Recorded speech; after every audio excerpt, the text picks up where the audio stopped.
This is the tale of how, after marrying the love of my life, Leander, my life took an unexpected turn. My name is Seren. When we first met in college, we instantly fell in love. With his wicked sense of humor that never failed to make me laugh, Leander was everything I could have ever dreamed in a companion. It was a friendly enough first encounter with Cormac and Leora, Leander's parents. Cormac shook my hand warmly, a tall man with greying hair and kind eyes. Leora was more of a reserved person. She nodded quickly and gave me a tight-lipped smile while examining every inch of me. "So, you're the girl who's stolen our Leander's heart?" Leora spoke, a suggestion of something in her tone that I was not quite able to identify at the moment. "I hope you know how lucky you are." "I do," I said, attempting to maintain my composure. "Leander's an incredible person." Leora said, "Yes, he is," her gaze never leaving me. I raised him to be that way. I saw that as the evening went on, I started to lean toward Cormac. He was more approachable, inquiring about my work as a speech therapist and genuinely listening to my answers. Leora, on the other hand, was more intent on entertaining us with tales of Leander's early successes and his sister, Delphine's burgeoning modeling career. Leora bragged, "Delphine is doing so well in Milan. She's dating an Italian entrepreneur now. Such a catch." I was not sure how to react, so I nodded courteously. Leander gave me a subtle, reassuring squeeze beneath the table, which I valued more than he realized. We had a wonderful first few months of marriage. After moving into a comfortable apartment in the middle of the city, Leander and I made our new home. We went on walks, explored neighborhood cafes, and just enjoyed each other's company throughout the weekends. I gave my best to my job at the speech therapy clinic, and I got great joy from assisting kids with their communication difficulties. However, as time passed, my relationship with Leora started to become strained. The beginning was unexpected guests staying at our place. She would arrive at strange times, usually with a weak explanation. Leora unexpectedly appeared one more time on a bright Saturday afternoon. I was wearing my old clothing and had my hair pulled back in a sloppy bun while I was in the middle of cleaning our apartment. Leora cried out, "Oh my," her eyes going big with fake astonishment. I didn't realize we were going for the shabby chic look these days. Reminding myself that she was still Leander's mother, I bit my tongue. "Leora, I'm just cleaning a little bit. What draws you in?" Ignoring my query, she pushed through me and into the living room. "Wiping? You may have deceived me, after all. Take a look at this dust." She examined our bookcase, running a well-groomed finger down its surface. As our neighbor, Mrs. Thompson, passed by our open door, I felt my cheeks burn with shame. Every phrase was noticeable in the corridor because to Leora's strong voice. Leora went on, "Really, Seren," her tone laced with contempt. "How Leander puts up with this is beyond me. As a young wife, I maintained our house immaculate. However, I did not enjoy the luxury of strutting off to work each day." Trying not to lose my composure, I responded, "My job is not a luxury, Leora. It's a career I'm passionate about."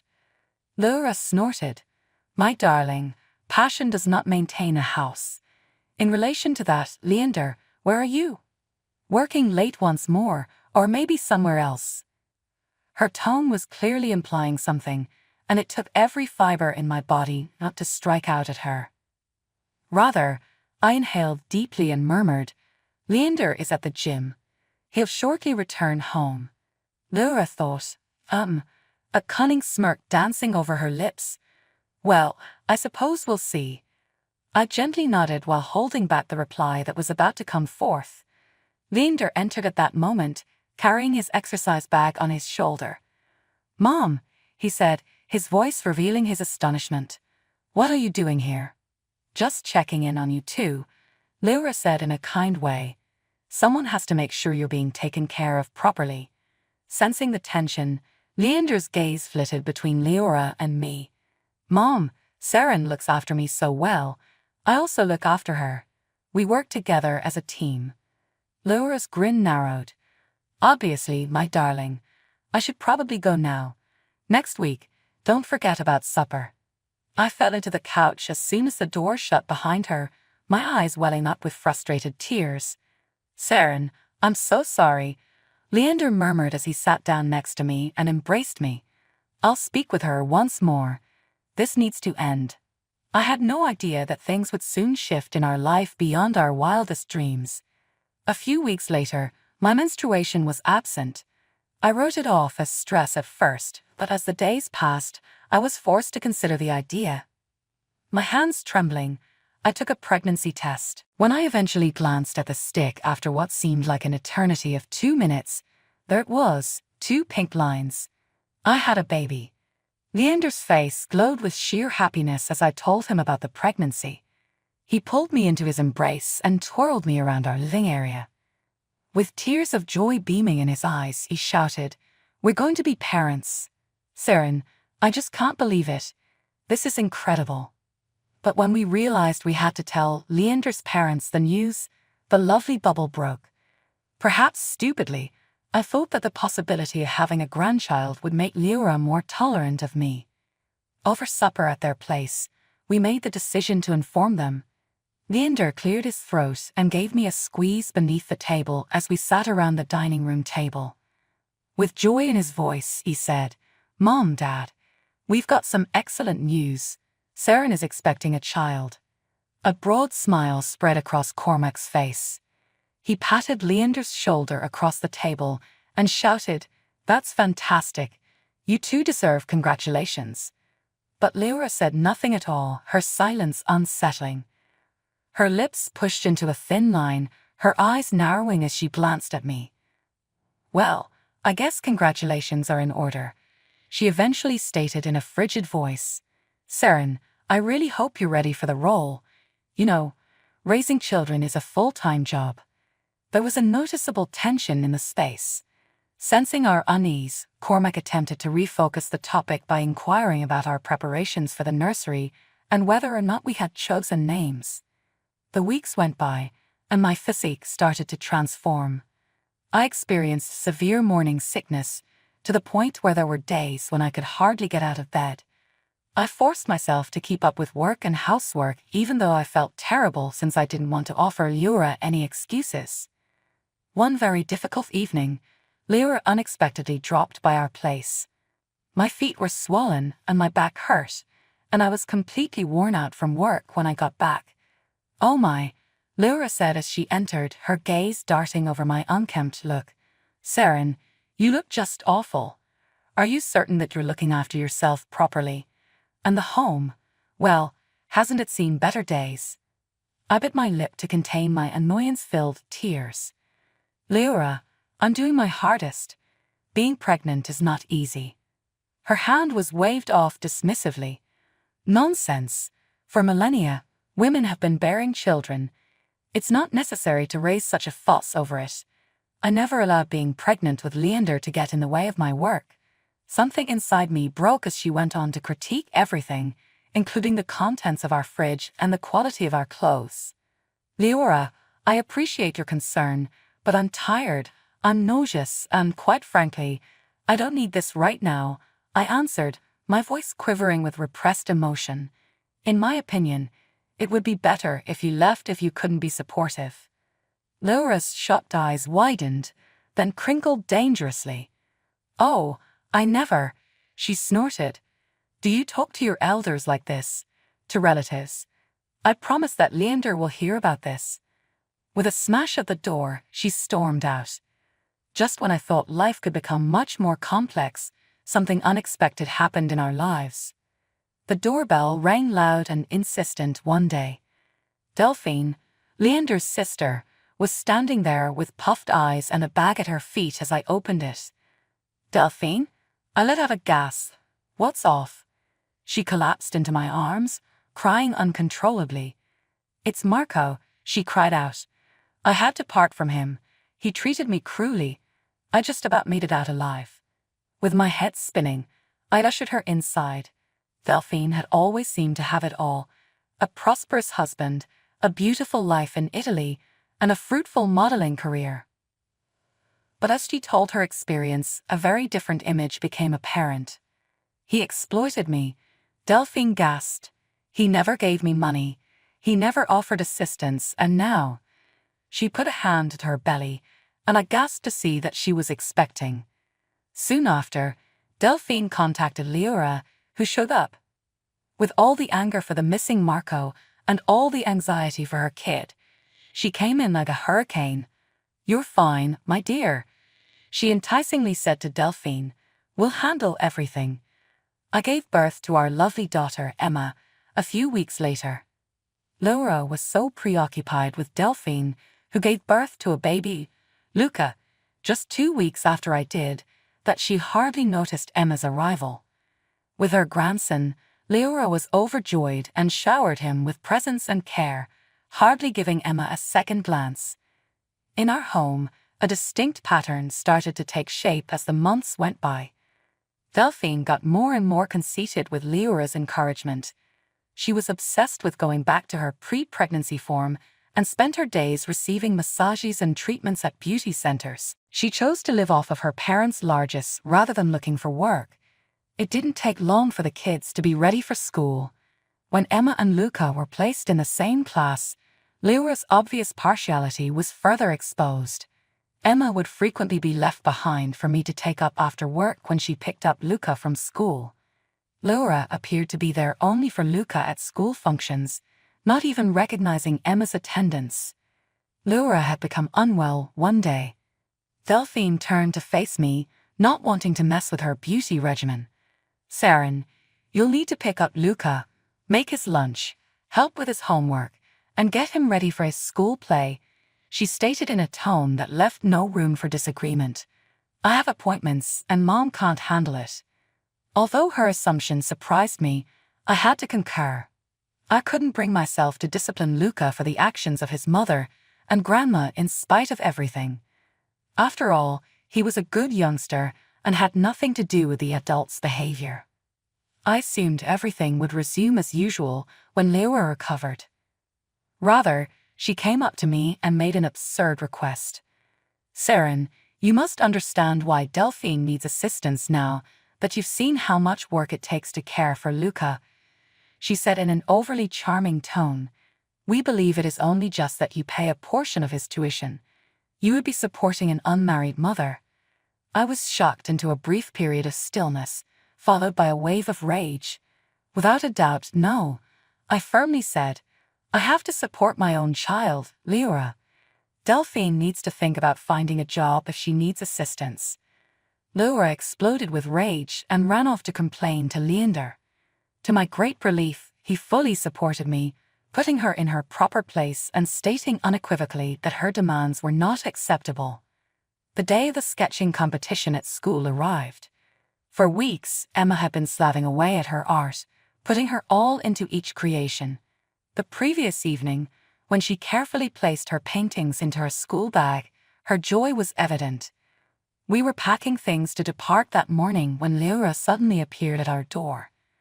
With a smile that almost reached her eyes fixed on her face, she said, "I thought I'd take the kids to school today." "Grandma, really? Will you take me with you?" Emma inquired, hope gleaming in her eyes. Emma's teacher called me shortly before lunch. "Mrs. Johnson, there has been an issue about Emma's contest artwork. I believe you ought to visit the school." With a pounding heart, I hurried to the school. Emma was crying when I saw her in her classroom, her destroyed artwork all around her. The colors of each painstakingly created artwork flowed together in a sorrowful jumble, as if they were drenched in orange juice. "Mommy!" Emma broke down when she saw me. Grandma succeeded. She purposefully put juice in my purse. It seemed like someone had hit me in the stomach. I drove directly to Leora and Cormac's house, leaving Emma with her kind teacher. My hands trembled with rage as I grabbed the driving wheel. I walked into their living room and saw Leora drinking tea comfortably. "How could you?" With a shaky voice full of anger, I demanded. "Emma's artwork, the juice? She told me what you did." Leora grew stern-faced. She responded calmly, "I'm sure I don't know what you're talking about. Children have such vivid imaginations. don't they? Luca, who had been peacefully playing in the corner of the room, suddenly spoke out. Grandma, I witnessed you placing the juice in Emma's bag though. You mentioned that she was surprised. The space became quiet. With a look of astonishment and disappointment on his face, Cormac moved forward from the doorway where he had been listening. Leora, is this true? Laura looked at me and instantly transformed. A defiant gleam filled her gaze. What if I did? Emma shouldn't have been allowed to enter the contest while Luca wasn't. I was only trying to level the playing field. Cormac lost it. Leora, have you gone insane? How could you harm our grandchild in this way? Delphine rushed into the room to see the situation as Cormac persisted in berating Leora. She hurried over to Leora's side right away. She said, "How dare you all gang up on Mom like this? Saren, leave. This is not the place for you." I walked out of the home in a fog, shocked by this turn of events. I drove home alone, my head spinning from all that had happened. I told Leander about the day's happenings when he got home that evening. When I informed him what his mother had done, his face first went pale and then flushed with rage. "That's it," he said, his voice firm with determination. "We're through. No more talking to Delphine or Mom. They can no longer injure you or Emma, in my opinion." Emma returned home from the painting contest giddy with anticipation of a weekend school trip a few months after the event.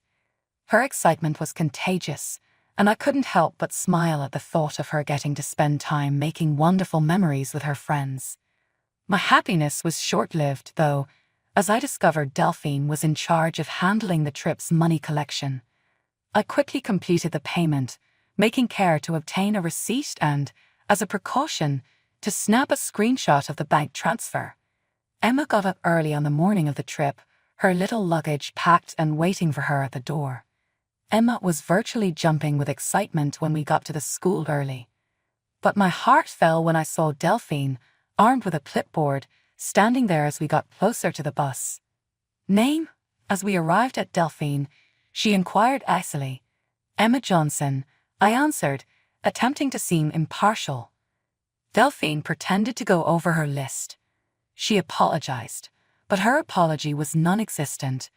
"I don't have any record of payment for Emma," she stated. "She is unable to travel." Emma's expression plummeted, and I became enraged. "It's not possible," I emphasized. "I made my payment weeks ago.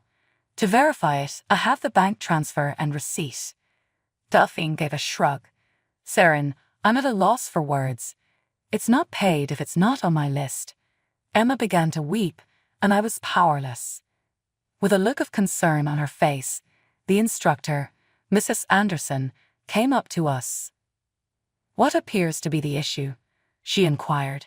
After I gave her the rundown, Mrs. Anderson appeared distressed. "I apologize, but I am unable to let Emma to board the bus if the payment is not recorded. It is a school policy." After a moment of hesitation, she said in a hushed tone, "Emma may still accompany you if you'd like. I'd be glad to pay her costs in private." I was grateful for Mrs. Anderson's goodwill, but I was unable to accept it. This was a matter of principle rather than money. Thanking her but declining, I moved over to give Leander a call. Leander was upset when I told him what was going on. "Be at ease," he murmured, his tone restrained with restrained rage. "I'm heading there. I'll pick you all up at the campsite and cover Emma's accommodation costs.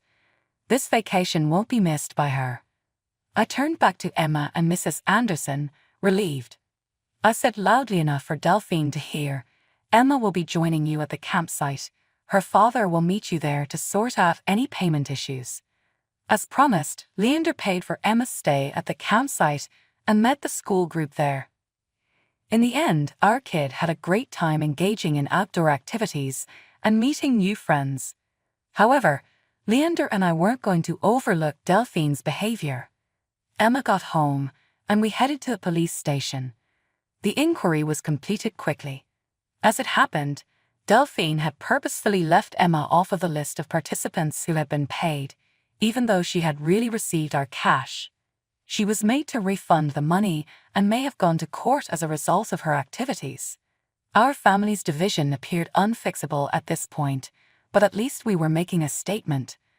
My phone rang just when we believed the drama had subsided. My father-in-law was speaking, his voice tense with worry. "Saren, I've heard some unsettling details regarding the situation with the school trip. Leander and you should come over. We must have a conversation." Cormac led the way inside his study as soon as we got there, his expression solemn. "Tell me everything," the man commanded. From Delphine's manipulation of the trip money until our visit to the police station, we told the whole tale. Cormac listened carefully, his face growing more serious with every nuance. Cormac surprised us all by picking up and dialing a number. "It's Cormac, Delphine's father, Marco. I must have the whole story regarding your divorce."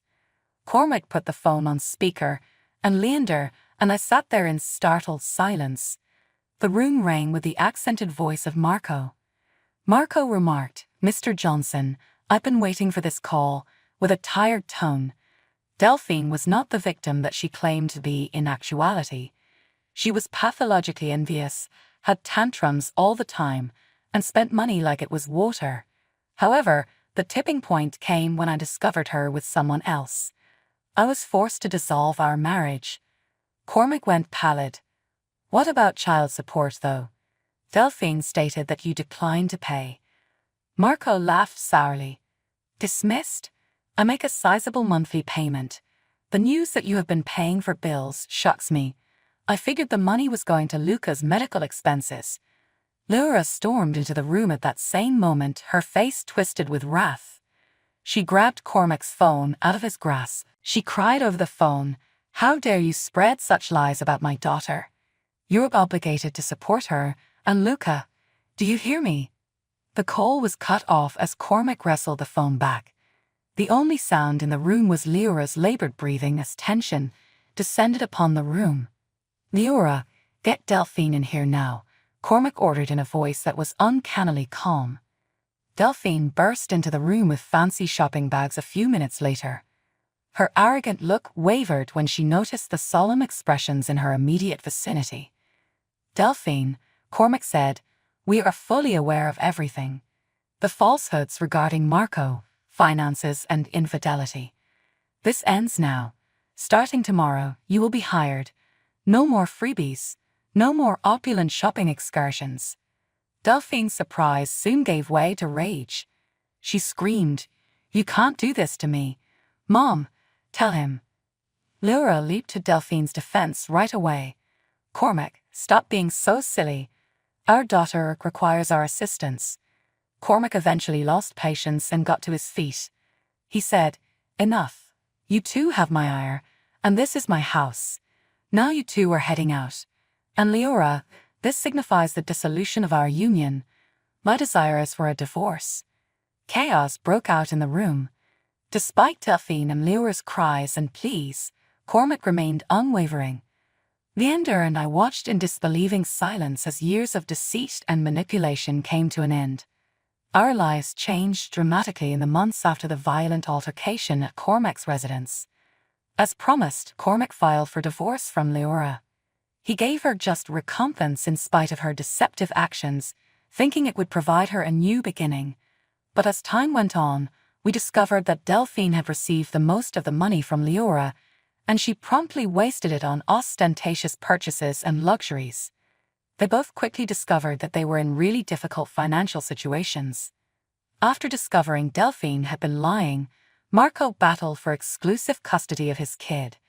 Marco presented proof of Delphine's erratic lifestyle, unemployment, and lack of permanent abode throughout the heated court sessions. We were shocked to learn that Marco won in U.S. courts. Luca was going back to live with his father in Italy. It was a moment of mixed emotions. Although we were happy that Luca would grow up in a more secure setting, our hearts hurt for the young child who had to leave his sole home. After a few weeks, things started to return to normal. Emma was excelling academically, and Leander and I were relishing the tranquility that accompanied our separation from Leora and Delphine. Cormac started to see Emma frequently, obviously enjoying his role as a loving grandfather. Then there came a knock at our home one rainy day. Laura was standing there when I opened it, looking older and more run down than I had ever seen her. She said, "Saren," her voice faltering, "I need to talk to you." I let her in, warily. Seated on our couch, she nervously wrung her hands. With tears welling up in her eyes, Laura murmured, "I've made so many mistakes. I'm sorry for how badly I treated Emma and you. My granddaughter is sorely missed. I want to make apologies, please. I want to be a good grandma to Emma and assist in her upbringing. Maybe I might move in with you and Leander. I was hoped." As I listened to her plea, I experienced a range of feelings, including deep-seated fatigue, indignation, and sympathy. But I knew what I had to do as soon as I saw her optimistic expression. "No, Laura," I firmly said. "I can't let you back into our life, certainly not Emma's. After everything you've done, you have repeatedly demonstrated your lack of trustworthiness. I refuse to jeopardize my daughter's happiness or well-being." Laura staggered to the door, tears running down her cheeks. When she was gone, Leander got home. His gaze was inquisitive as he took in the situation. After I told him what had happened, Leander drew me into a close hug. "You made the correct decision," he told me. "We have to put Emma first." We found out in the weeks that followed that Leora had moved into a modest apartment and started working as a sales clerk at a nearby store. Although it was a long cry from her former way of life, it was a respectable livelihood. Cormac became an indispensable part of our life, making up for the time he didn't spend with Emma and creating a wonderful bond between grandfather and granddaughter. The anguish of the previous few years started to pass, to be replaced by our close-knit family's happiness.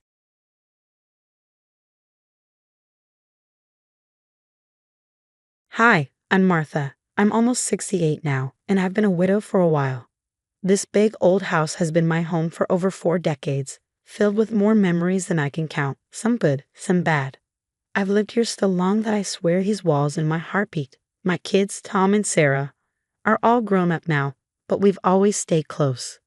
They visit every weekend to help me with yard work and bring groceries. I thought we had a good rhythm, but lately things have started to change. My body's not what it used to be. Arthritis in my hands makes cooking painful, and cleaning the house is an uphill battle. Some days, just getting out of bed feels like running a marathon. So when Tom and Sarah showed up last Sunday with serious looks on their faces, I knew something was up. "Mom, we need to talk," Tom said, looking worried. "What's going on?" "You two look like someone died," I joked, trying to lighten the mood. Sarah spoke up. "We're worried about you, Mom. Living here all alone isn't safe." "I'm fine, really," I insisted, though even I didn't believe my own words. Tom leaned in. "Mom, we've been thinking. What if you signed the house over to us?" I nearly choked on my tea. "What? Why would I do that?" "It's not what you think," Sarah said quickly. "We take care of everything, the bills, the maintenance, all of it. You wouldn't have to worry about anything. And most importantly," Tom added, "we'd make sure you're taken care of right here at home. No nursing homes, no strangers, just us." I'll admit, it sounded tempting. No more struggling with the vacuum or trying to remember if I paid the electric bill. But still, I hesitated. This house is all I have left of their father. Sarah gently took my hand. "Dad would want you to be safe and cared for, Mom. That's all we want too." They kept talking, painting this rosy picture of how things could be. Me, comfortable in my own home, and them handling everything. It sounded like a dream. After a while, I agreed, if you really think it's for the best. The next few weeks were a blur of lawyers and paperwork. I signed dotted lines and initialed here and there, and before I knew it, the house, the home I have lived in for 40 years, was no longer mine. But surprisingly, I felt relieved, like a weight had lifted. My kids loved me, and I trusted they would take care of me. Everything was going to be fine. "To new beginnings," Tom said, raising a glass of champagne after the final papers were signed. Sarah hugged me tight. "We've got you, Mom, always." I smiled, looking around at the familiar walls, the faded photos, the worn furniture. Everything was going to stay the same, just better. Or so I thought. But things didn't get better. In fact, they got worse. My health took a nosedive. One day, I was managing, and the next, I was struggling to make it to the bathroom without feeling like I'd pass out. Tom and Sarah started acting strange, whispering when they thought I couldn't hear, cutting conversations short when I walked into the room. At first, I figured they were just worried, but something felt off. Then, out of nowhere, this nurse showed up. "This is Nurse Jenkins' mom," Sarah said, all sweet-like. "Just a routine checkup." Nurse Jenkins poked and prodded, asking a million questions. "How often do you fall? Can you dress yourself? Do you remember to take your meds?" I answered as best I could, feeling more like a lab specimen than a person. After she left, I overheard Tom and Sarah talking in the kitchen. "Nurse Jenkins says she needs round-the-clock care," Tom whispered. "We can't provide that," Sarah replied. "Maybe it's time we consider other options." My blood ran cold. Other options? What does that mean? I didn't have to wait long to find out. I was supposed to be napping, but I snuck downstairs when I heard them talking again. "Sunny Meadows has an opening next month," Tom said. "I know it's a nursing home, but they have great reviews. Mom would be well taken care of there," Sarah sighed. I couldn't believe my ears. A nursing home? After they promised to take care of me here? I burst into the room, anger surging through me. "So this was your plan all along? Get me to sign over the house and then ship me off." They looked like deer in headlights. "Mom, it's not like that," Sarah started. "Then what is it like?" I demanded, because from where I'm standing, it looks like you two played me for a fool. "Mom, your health is declining. You need professional care," Tom said, trying to reason with me. "What I need is for my children to keep their promises," I shouted, surprising even myself. "We're doing this for your own good," Sarah insisted. I laughed bitterly. My own good? Or for your convenience? The argument went on for hours. They threw around words like safety and quality of life, but all I heard was betrayal. In the end, it didn't matter what I said. The house wasn't mine anymore, and it seemed neither were my choices. A week later, I'm sitting in a sterile room at Sunny Meadows Nursing Home, surrounded by boxes of the few possessions they let me bring. The walls are too white, the air reeks of disinfectant, and the sound of old folks moaning drifts down the hall. Tom and Sarah are getting ready to leave, but I can't even look at them. "We'll visit every week," Sarah promises, her voice thick with tears. "Don't bother," I mutter. Tom tries to hug me, but I pull away. "Mom, please understand," he pleads. "Understand what?" I snap. "That my own children lied to me, took my home, and dumped me here." "Oh, I understand plenty." They leave, and I'm alone, truly alone for the first time in my life. The room feels like a prison cell.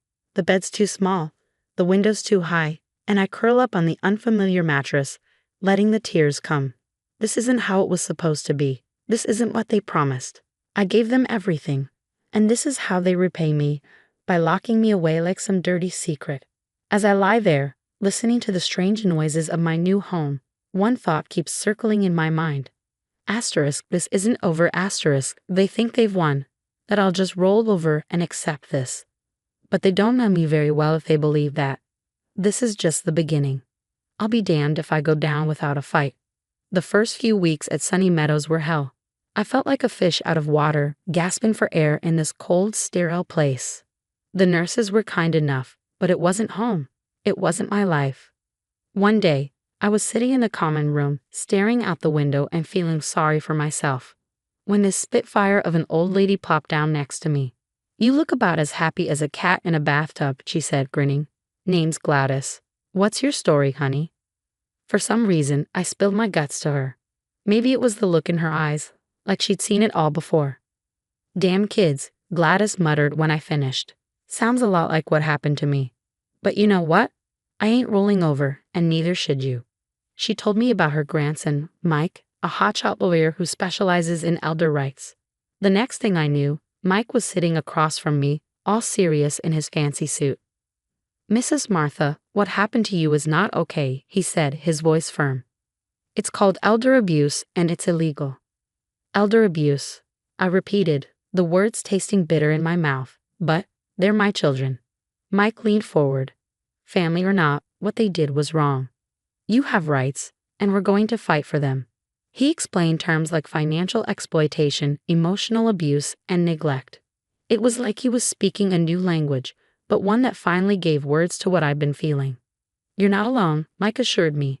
I've seen cases like yours before. We can build a case, but we need evidence. So I started documenting everything, every broken promise, every unanswered call, every detail of how they tricked me out of my home. Gladys introduced me to other residents with similar stories. Edna, whose son emptied her bank accounts, and George, whose daughter dumped him here and never visits. We started meeting regularly, sharing our stories and supporting each other. It felt good to have a purpose again.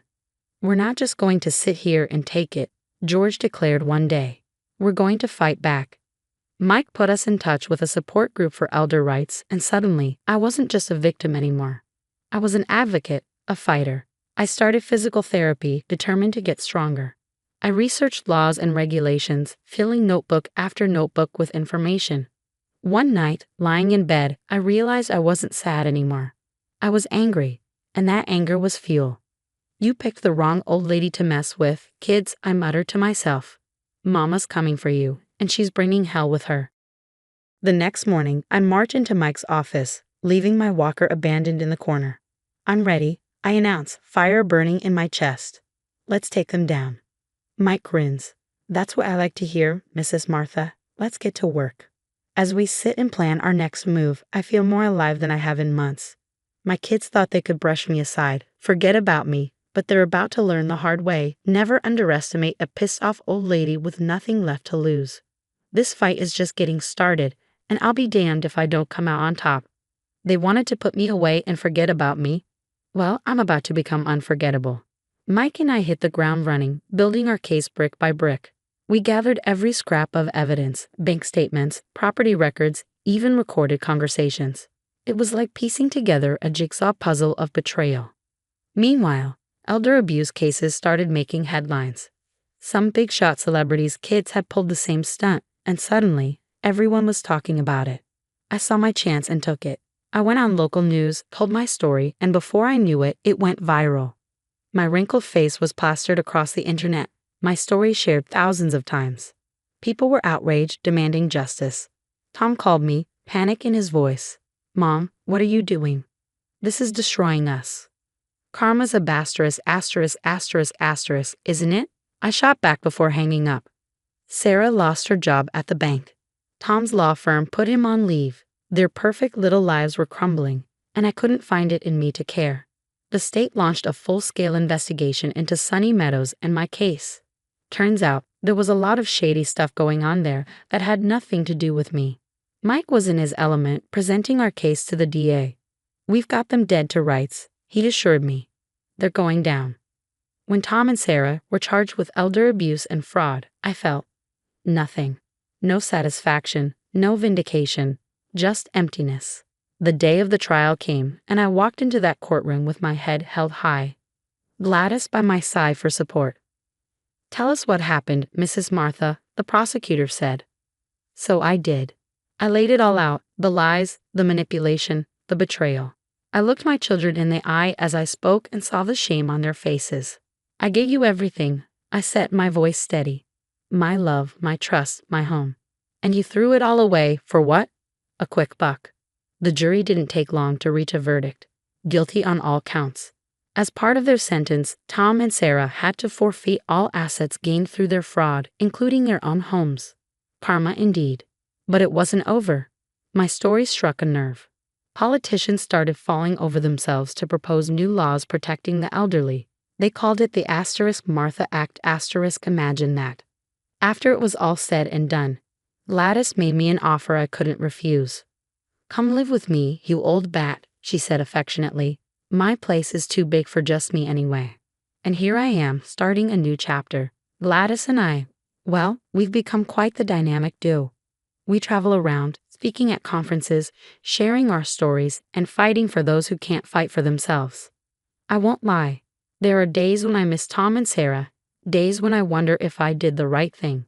But then I remember all the other Marthas out there, all the mothers and fathers being taken advantage of by their own flesh and blood. And I know I did what needed to be done. My name is Martha, and this is my story. A story of betrayal, yes, but also of resilience. Of finding strength when you think you've got nothing left, of standing up and saying no more asterisk. To all you kids out there thinking of pulling a fast one on your parents, remember this. We may be old, but we're not dead, and we sure as hell aren't going down without a fight. So think twice before you cross us, 'cause karma? She's always watching, and she's got a mean right hook. Now, here's something to chew on. If you were in Martha's shoes, would you have taken your kids to court or tried to forgive them? There's no easy answer. On one hand, they betrayed her trust. On the other, they're still family. So where do you draw the line between justice and mercy? Drop your thoughts in the comments.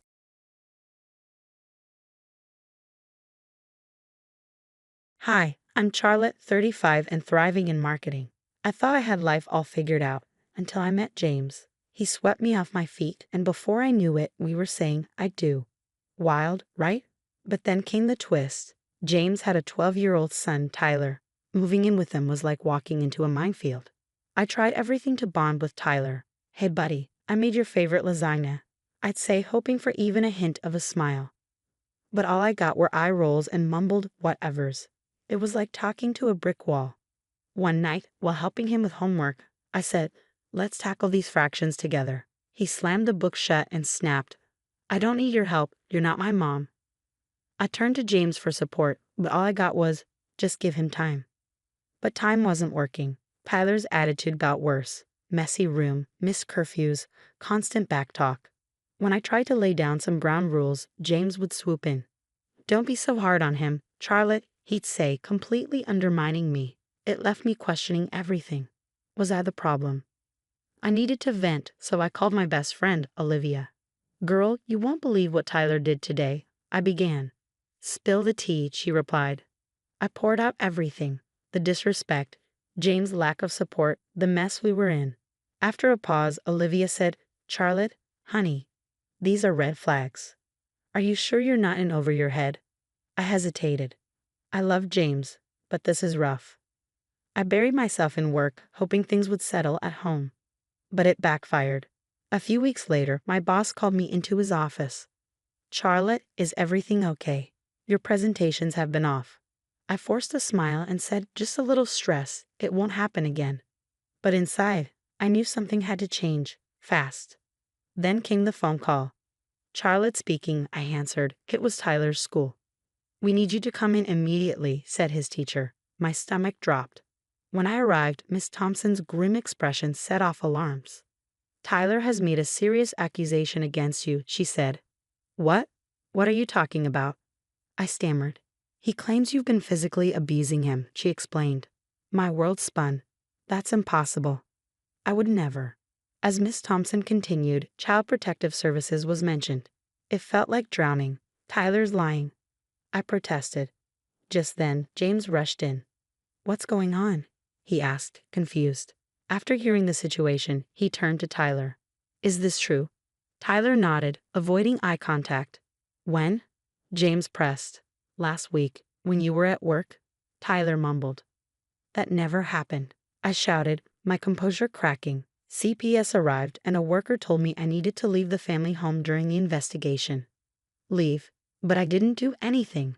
I pleaded, turning to James for support. "Maybe it's for the best, Charlotte, just until this gets sorted out," he said quietly. His words were a slap in the face. In a daze, I packed a bag and called Olivia. "Can I crash at your place? I'll explain everything when I get there." She welcomed me with open arms, and as soon as I stepped through her door, I broke down. Between sobs, I told her everything. "That little brat," she spat, "and James, how could he not defend you? I don't know what to do, Liv. My life's falling apart." "First things first, we're getting you a lawyer," Olivia said firmly. "I know just the person." The next day, we met with Sandra Davis, a sharp-eyed family attorney. "This is a serious situation," Sandra said, "but false accusations happen. We'll fight this." At work, things got worse. Whispers followed me everywhere. "Did you hear Charlotte's been accused of beating her stepson?" My colleagues murmured. Mark, a coworker, approached me. "Tough break, huh?" "Kids say the darndest things," he said with a smirk. "He's lying," I said through gritted teeth. "I didn't touch him." Mark backed off, raising his hands. "Hey, where there's smoke." I wanted to scream but instead locked myself in the bathroom and called Olivia. "I can't do this, Liv. Everyone thinks I'm a monster. You are strong, you are innocent, and we will get through this, Olivia said firmly. After hanging up, I caught my reflection in the mirror. I looked tired and scared, but there was something else. A spark of determination. I will not let this break me, I whispered. I will fight, and I will win. The next few weeks were a whirlwind of meetings with my lawyer, Sandra. We worked tirelessly to build my case. We need character witnesses, Sandra explained. Anyone who can vouch for your character and your relationship with Tyler. I nodded, thinking hard. My boss, Mr. Peterson, he's seen me interact with Tyler at company picnics. Mr. Peterson didn't hesitate when I called. Of course I'll testify, Charlotte. I've seen you with Tyler. You're nothing but patient and kind. His words brought tears to my eyes. Finally, someone believed in me. Sandra also arranged for a psychological evaluation. Dr. Ramirez was thorough, asking about everything, from my childhood to my relationship with James and my interactions with Tyler. After a few sessions, Dr. Ramirez concluded, I see no signs of abusive tendencies. In fact, you show a strong desire to nurture and protect. It was a small victory, but I take what I could get. Meanwhile, James had gone radio silent. When he did reach out, it was all about him. People are talking, Charlotte. This is affecting my business. I couldn't believe what I was hearing. Your business, my entire life is falling apart. He hung up without responding. A few days later, Olivia called, her voice tight with anger. You won't believe what I just heard. What now? I sighed. I was at Starbucks and overheard James talking to some neighbors. He was bad-mouthing you, Charlotte. He said he should have known better than to marry someone he barely knew. The betrayal hit me like a punch to the gut. He said that?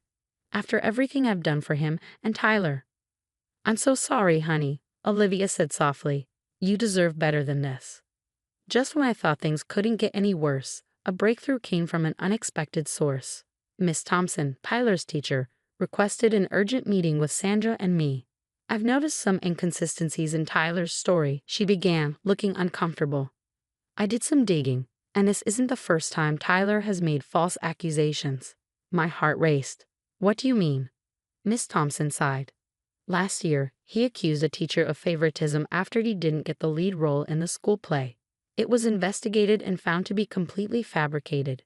Sandra leaned forward, her tone sharp. And you're just bringing this up now. Miss Thompson looked ashamed. I feel terrible.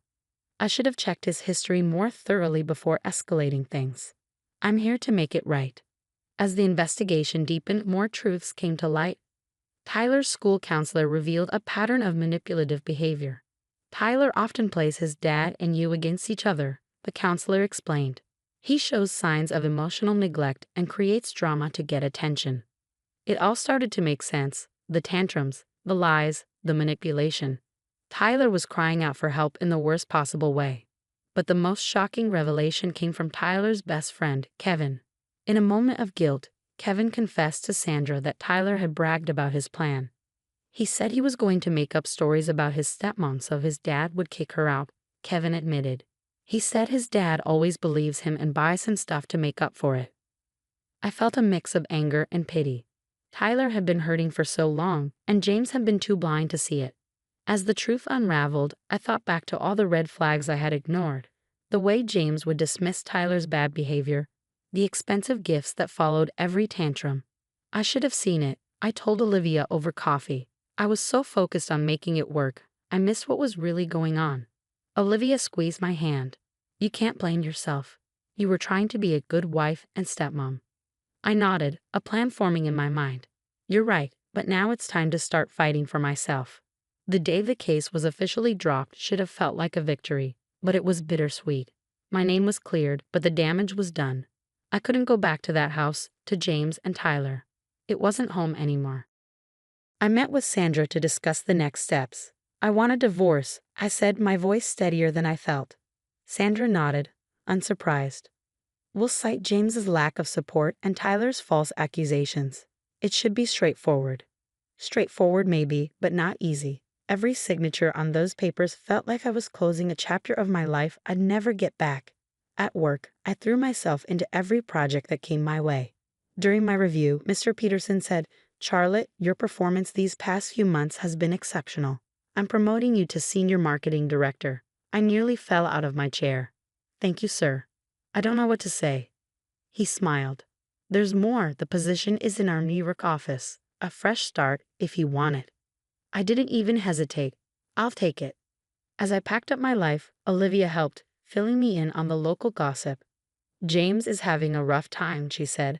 Lost a bunch of clients when the truth came out, and Tyler got suspended for bullying. I felt a twinge of, not quite sympathy, but something close. I hope they get help, I said, surprising myself. They both need it.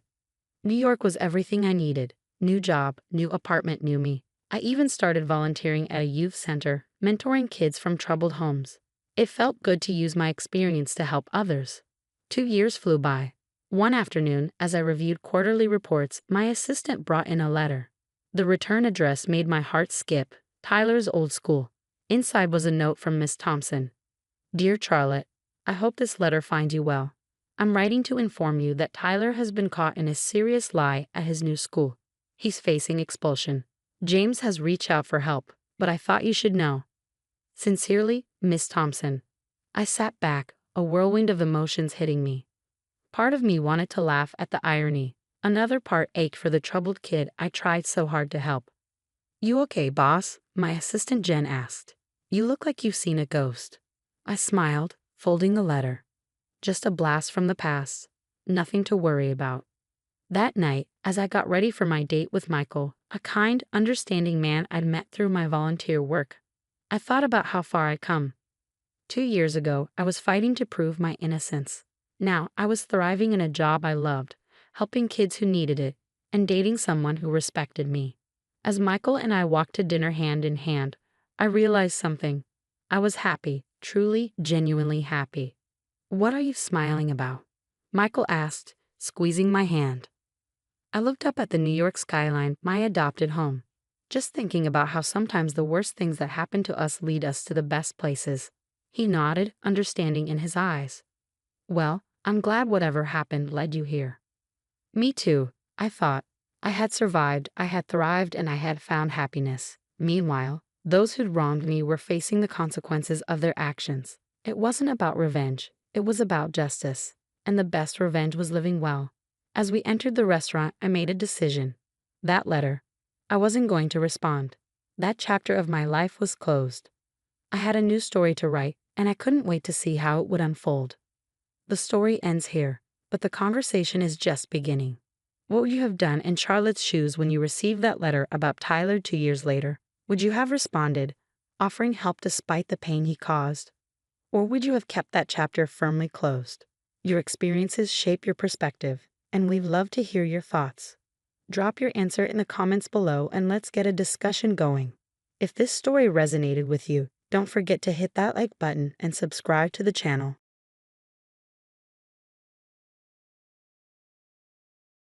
Hey, I'm Sarah.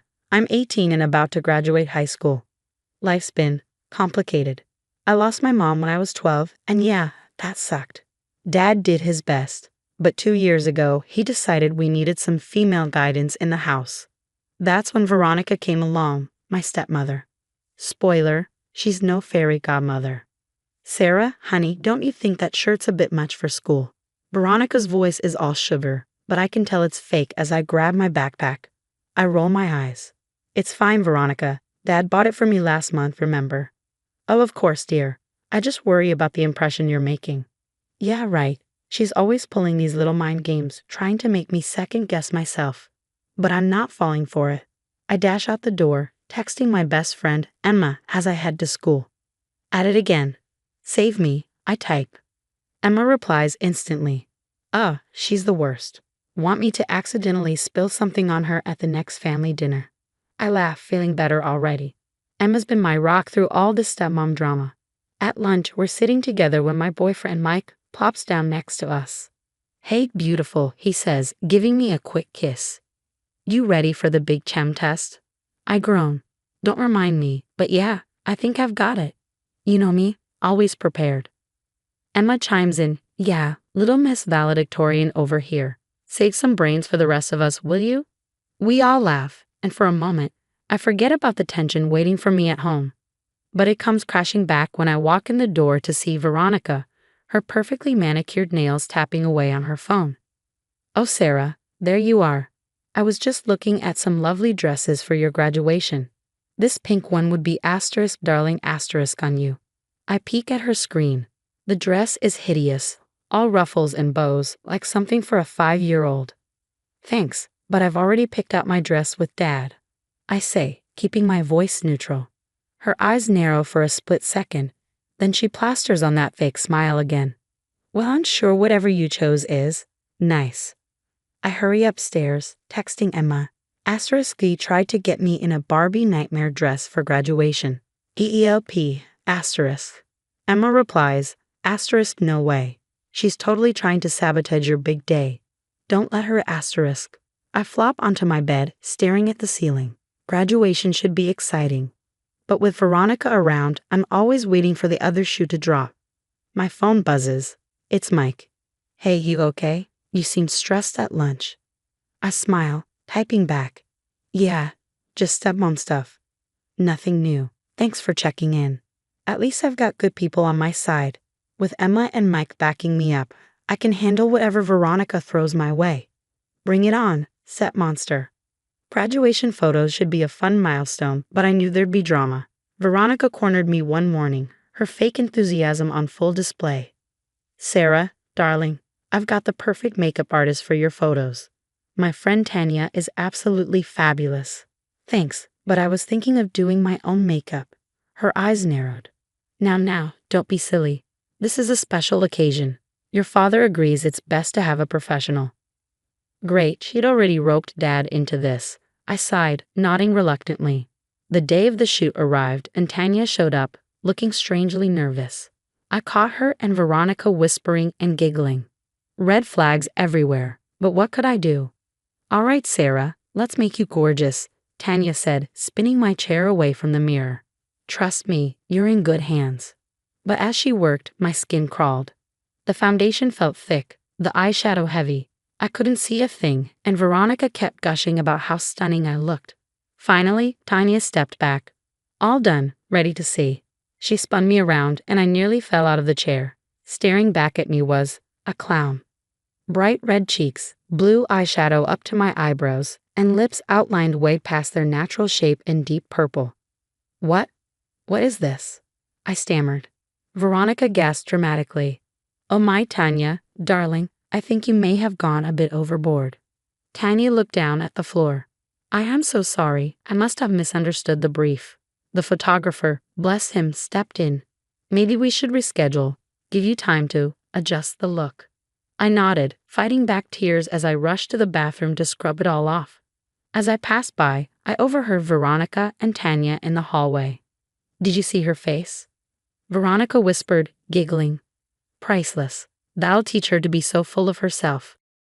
Tanya laughed nervously. "You're sure she won't figure it out?" "Please, she's clueless. Now, not a word." I froze, fury and hurt washing over me. Grabbing my phone, I texted Emma. 911. "V sabotaged my photos. Need you." 10 minutes later, Emma burst into the bathroom. "Holy crap, what did they do to you?" I broke down, telling her everything as she helped me remove the makeup. "I can't believe she'd stooped this low," I sobbed. Emma hugged me tight. "We'll fix this, I promise, and we'll make her pay." My phone buzzed. "Mike, how'd the photos go?" I hesitated, then sent him a selfie of my tear-streaked, half-clown face. "This bad. Call you later." His response was instant. "I'm coming over." Nobody messes with my girl. As Emma and I left the bathroom, we ran straight into Veronica. "Oh, Sarah, there you are. I was so worried. Are you okay, sweetie?" I looked her dead in the eye. "I'm fine, Veronica, just fine." Her fake smile faltered for a second. She knew I knew. Game on, step monster. Later that night, curled up in my room with Emma and Mike, I felt a surge of determination rise within me. "Guys, I'm done playing nice," I said, my voice steady. "It's time to show Veronica who she's really messing with." Emma grinned wickedly. "Count me in. Operation Stepmom Takedown starts now." Mike squeezed my hand, his eyes full of support. "We've got your back, babe, always." I nodded, my mind racing as a plan began to take shape. Veronica thought she could humiliate me, but she had no idea what was coming. This soon-to-be graduate was about to teach her a lesson she'd never forget. After the photo fiasco, I knew I had to dig deeper into Veronica's past. Something just didn't sit right with me, and I was determined to get to the bottom of it. Emma, I need your help, I said, pacing my room. We need to find dirt on Veronica. Emma cracked her knuckles with a smirk. I'm on it. Operation Stepmom Takedown is officially a go. We spent the next several days combing through social media, old newspapers, and any public records we could find. Emma even sweet-talked the school secretary into accidentally letting her see Veronica's background check. Sarah, check this out, Emma said one afternoon, pointing at her laptop screen. Your dad set up a college fund for you when you were born. It's huge now. I frowned. Yeah. So guess who became co-trustee when she married your dad? Veronica, I whispered, my blood running cold. Emma nodded grimly. It's looking that way. Later that day, Mike came by looking excited. Babe, I think I've got something that could help. My cousin Jake is a private investigator. He owes me a favor. I hugged him tight. Mike, you're a genius. Jake agreed to look into Veronica's past, and a week later, he came back with a bombshell. Your stepmom's been busy, Jake said, sliding a file across the table. 3 previous marriages, all to wealthy, older men. Each ended in divorce within 2 years, and she walked away with a nice chunk of change every time. I felt sick. She's a gold digger. Jake nodded. And a good one. She's also got a history of fraud. She's changed her name a couple of times to avoid detection. Armed with this info, I decided it was time to confront Tanya. I cornered her at the local coffee shop. Tanya, I know Veronica put you up to the makeup stunt. I need to know why. Tanya broke down, tears streaming down her face. I'm so sorry, Sarah. Veronica has dirt on me. She threatened to expose some mistakes from my past if I didn't help her. I softened. Tanya, Veronica is the bad guy here, not you. Help me take her down, and I promise I'll help you too. She nodded, wiping her eyes. Okay, what do you need? Back home, I was digging through Dad's old emails. Don't judge desperate times when I struck gold. There were messages from Veronica to a friend bragging about how she'd landed a rich sucker and how she'd be set once I get my hands on the brat's college fund. I sat back stunned. I had her. But how could I tell Dad without breaking his heart? Emma and Mike came over for an emergency strategy session. We need to expose her publicly, Emma said, pacing the room. Make it impossible for her to wiggle out of it. Mike nodded. But we've got to be careful. Your dad needs to see the truth for himself. I took a deep breath. I've got an idea. It's risky, but if it works. As we hammered out the details, I felt a surge of confidence. Veronica had underestimated me. She thought I was just some dumb kid she could manipulate, but she was about to find out just how wrong she was. The big day arrived. Operation Expose Veronica was in full swing. I convinced Dad to host a family dinner to celebrate my upcoming graduation. Little did he know what was really on the menu. Once we were all seated, I stood up, my heart pounding. Before we eat, I have something important to share. Veronica's eyes narrowed slightly. Sarah, dear, can it wait? We're all hungry. No, it can't, I said firmly. Dad, Veronica isn't who you think she is. Dad looked confused. Sarah, what are you talking about? I took a deep breath. Veronica married you for your money, specifically for my college fund. Veronica laughed nervously. Don't be ridiculous, Sarah. Where do you get these ideas? I nodded to Jake, the PI. He stood up, handing out folders. These contain Veronica's history, 3 previous marriages, all to wealthy men, all ending in divorce within 2 years. Veronica's face went pale. This is absurd. Robert, you can't believe this nonsense. Dad was flipping through the folder, his expression darkening. Veronica, is this true? There's more, I continued. Emma, show him the emails. Emma pulled out her tablet, displaying the messages Veronica had sent to her friend about her rich sucker husband and her plans for my college fund. Veronica stood up, knocking over her wine glass. These are fake. Sarah's trying to turn you against me. It's all true, a quiet voice said. We all turned to see Tanya standing in the doorway. I'm sorry, Sarah. Veronica blackmailed me into humiliating you at the photo shoot. Veronica's eyes blazed with fury. You little snitch. I'll ruin you for this. The room fell silent. Veronica realized her mistake too late. Dad stood up slowly, his voice cold. I've heard enough. Veronica, get out of my house. Now, I'll be contacting my lawyer in the morning. Veronica looked around wildly, then lunged for her purse. You'll regret this, all of you. As the door slammed behind her, I felt a weight lift off my shoulders. It was over. Dad turned to me, his eyes misty. Sarah, I'm so sorry. I had no idea. I smiled softly, placing a hand on his arm. It's okay, Dad. We're going to be okay. Suddenly, I heard a familiar voice calling my name. Oh, Sarah. Over here. Emma was waving frantically from across the quad. I jogged over, grinning. What's got you so excited? She thrust her phone at me. Check it out. Veronica got arrested for fraud. Karma's a well, you know. I couldn't help but laugh, shaking my head. Can't say I'm surprised. Oh, did I show you my new graduation photos? I pulled out my wallet, showing her the retakes, me smiling confidently, looking like myself. Much better than clown college. Emma teased. Just then, Mike appeared, slipping an arm around my waist and giving me a quick kiss. Ready for the Dean's List celebration dinner? I nodded, glancing around at my friends and thinking about Dad, who was waiting for us at the restaurant. You know what? I really am. As we strolled across campus, a sense of pride washed over me. Despite everything Veronica had thrown my way, I come out stronger. My classes were going great, I had incredible friends, and my bond with Dad was stronger than ever. Hey, Mike said softly, you okay? You looked lost in thought for a second. I smiled, squeezing his hand, just thinking about how far we've come and how excited I am for what's next. Emma threw her arms around us both, laughing. Whatever it is, we'll face it together. Now come on, I'm starving. We all laughed, heading off into the evening, ready for whatever adventures lay ahead. Veronica had tried to break me, but instead she'd only made me stronger. Asterisk asterisk, the story has come to an end, but now I want to hear from you asterisk asterisk. If you were in my shoes, would you have exposed Veronica publicly or tried to handle the situation privately with your father? What do you think are the ethical implications of airing family issues in front of others? Share your thoughts in the comments below. Your experiences and opinions matter and might help someone facing a similar situation. And if you enjoyed this story and want to hear more like it, don't forget to hit that like button and subscribe to the channel.